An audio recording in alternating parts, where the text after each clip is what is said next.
Hey everyone, Michelle Cordero here with Athlete Remedy. I hope you're having an incredible day. I want to welcome you to today's episode. It's been a while. Thank you so much for tuning in. Now, if this is your first time, make sure that you are hitting that notification bell inside of the Athlete Remedy page so you get notified, as I will be doing these videos every single week talking about all different kinds of topics that I'm sure will be of great help if you're an athlete or a sports parent or a coach. Go ahead and leave me a comment below and let me know where you are tuning in from. I'd love to connect with you and get to know you a little bit better. So today I wanted to talk about the 3 common mistakes that people do when dealing with an ankle sprain and why you should avoid them, okay? So these are 3 things that you should not do. A lot of people tend to be doing these, and this is coming off of a tournament that I had this past weekend, and I actually had to deal with an ankle sprain.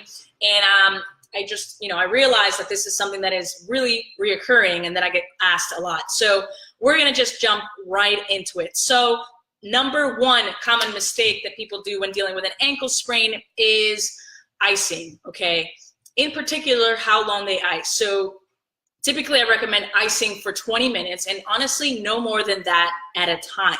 And the reason is that after 15 or 20 minutes of icing, you're really not getting any added benefit. So your tissues are already numb. It's already done what it's gonna do. So there's actually really no advantage in icing for longer than 20 minutes at a time.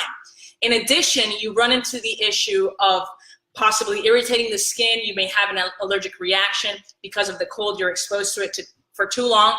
So my recommendation is ice for 20 minutes. The easiest way to remember is to do it on top of the hour, every hour, or maybe every other hour, especially in that 24 to 48 hours after you sprained your ankle, okay? Number 2 most common mistake that I see people doing when dealing with an ankle sprain is using heat of any sort. Whether you're soaking it in a warm bath, whether you're applying a hot compress, or more commonly, I have seen people using things like ointments like Bengay, Tiger Balm, or Icy Hot. These are a no-no, especially in that 24 to 48 hour window. Why, you may ask?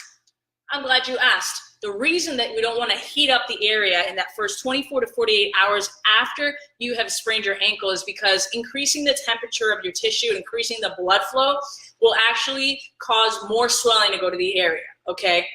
And we don't want that. We don't want that at the beginning. We want to be able to reduce swelling.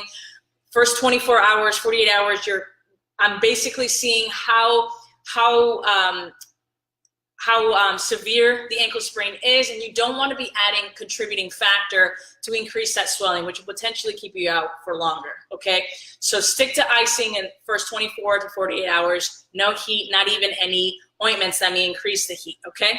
And finally, number 3, you've probably done this before if you've heard this, the common term RICE, right? Rest, ice, compression, and elevation.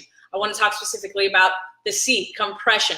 You might have been used to seeing these, right? This is a typical ACE bandage that you roll, and that's fantastic. I love compression. I think it's a great way. It's really, really effective in keeping swelling down. But the mistake that I see is that people tend to leave gaps in the wrap, and let me show you what I mean. Let's pretend my hand is an ankle, okay? And you're wrapping it.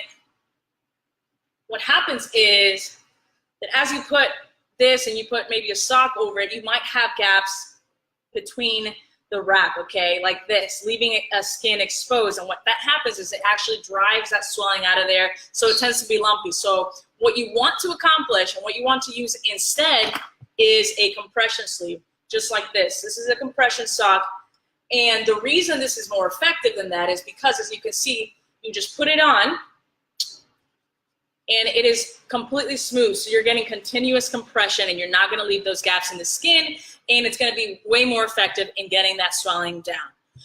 That's all I got today. Hopefully that helps. So to recap, the 3 most common mistakes I see people do when dealing with ankle sprains is number 1, they're icing for longer than 20 minutes at a time. Number 2, they're using heat from the first 24 to 48 hours. You don't wanna do that. And number 3, leaving gaps in the compression sleeve or wrap, okay? Now, there's a lot more that I want to talk about ankles and ankle sprain specifically, what to do when.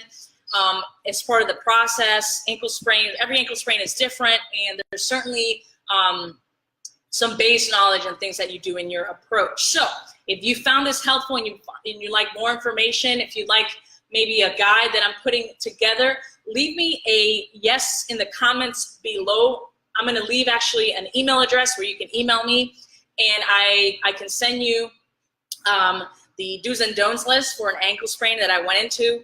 I have those three as well as a lot more that are really just good for you to have as a reference guide. So again, just drop me a comment below if you're interested in getting that.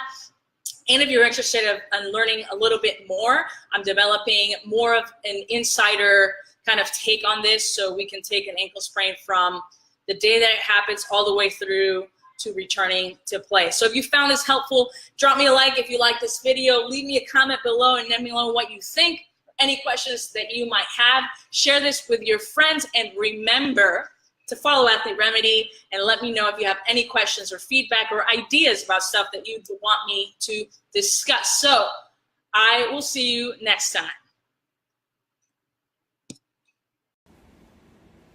Hey, thank you so much for watching. I hope that you found this video helpful. Make sure that you drop me a like and leave a comment below. Also, I'd hope that you subscribe to the channel and hit the notification bell as I do these videos every single day. Also, be sure to check out the links below, and I'll leave some resources as well as a link to the free private Facebook group. I hope to see you in there.